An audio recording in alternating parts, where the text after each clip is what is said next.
He's full of it. Grant, your best opponent you've played against? As in the whole team, or just as You can choose a team as well as an individual. You can choose a team as well as an individual. I think Australia, and I think some of the best balls I've faced have been from Mitchell Starc. Yeah, I mean, I would have hated to have faced Murali in the subcontinent. Luckily, I never got to face him, but played with him in Wellington. So I'd have to say Australia and their conditions, they're tough, man. It's tough just facing that pace and that relentless line and length with the ball.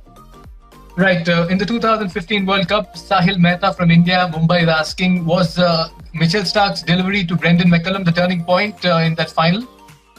No, I don't think it was. Everyone says that. Now, we were 150 for 3 after 35 overs.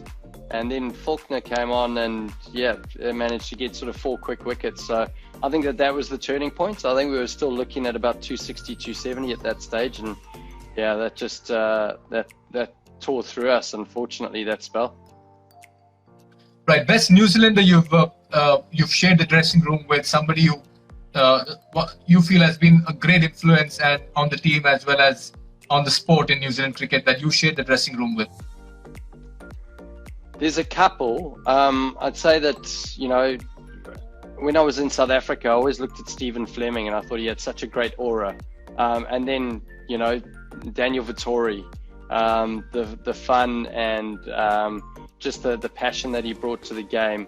And then after that, Brendan, I think, Brendan, the way he brought guys together who were all different characters, I think showed true leadership, but he led through actions, the way he threw himself around the field and the way he batted, it was inspirational. Right. You have 3 gentlemen right now I'm giving you: Paul Collingwood, Brad Haddin and Matthew Wade.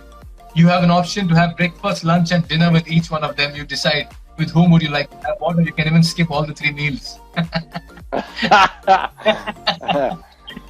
I'll have breakfast with breakfast, lunch, and dinner with Collie. That